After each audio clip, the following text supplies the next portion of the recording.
মানে বাংলাদেশে কেউ কেউ বলে যে আওয়ামী লীগের সব নেতাদেরকে পয়সা খেয়ে খেয়ে বিএনপি নেতারা বর্ডার পার করে দিল, বিএনপি নেতারা বর্ডার পার করে দিল। এই যে রাজনৈতিক স্ট্যান্ডবাজি বক্তৃতা, অলওয়েজ আমাদের ঘাড়ে আওয়ামী লীগ যা আমরাও তা। এই আওয়ামী লীগের পতনের পর থেকে একটা জিনিস খুব ভালো করে আপনি খেয়াল করবেন যে আওয়ামী লীগের প্রতিচ্ছবিটা আমাদের ঘাড়ে চাপায় দেওয়ার একটা ব্যাপক প্রবণতা, মানে রাষ্ট্রযন্ত্র থেকে শুরু করে সর্বত্রই আমি এই একটা জিনিস লক্ষ্য করছি যেটা অপ্রত্যাশিত এবং এটা একটা নিন্দনীয়।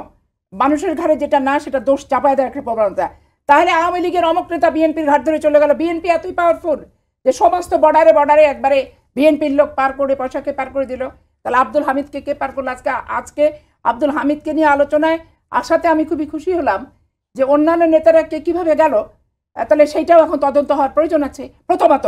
আর বিএনপির কোনো নেতা যদি কাউকে কোনো বর্ডার থেকে পার করে থাকে, আমি স্পষ্ট তথ্য চাই এই বর্তমান সরকারের কাছে এবং সরকারের গর্ভে জন্ম নেওয়া এই নবজাতক শিশুর মতো এই সংগঠনটির প্রত্যেকটা নেতার কাছে আমি জানতে চাই যে কারা কারা আমাদের এখান থেকে পার করেছে। প্রথমত দেখেন আওয়ামী লীগও করলো কি, তত্ত্বাবধায়ক সরকার তারা আদালতে দিয়ে দিল, আদালতে খামাখা করে ঢুকাই দিল খায়রুল হকও যদি আজকে চলে যায়, যে খায়রুল হকের কারণে বাংলাদেশে এত অশান্তি, এত মৃত্যু, এত হত্যা, এত গুম, এত অপহরণ, এই সরকার কেন ব্যর্থ হলো খায়রুল হককে অ্যারেস্ট করতে?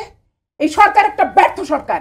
আজকে তারা তাদের বোনের কথা দিয়ে এই বাচ্চা ছেলেগুলোর ঘাড়ে চাপিয়ে দিয়ে সারা রাত না খাওয়ায় এই তপ্ত রৌদ্রের ভিতর দাঁড় করায় ওদেরকে দিয়ে স্লোগান দেওয়াচ্ছে।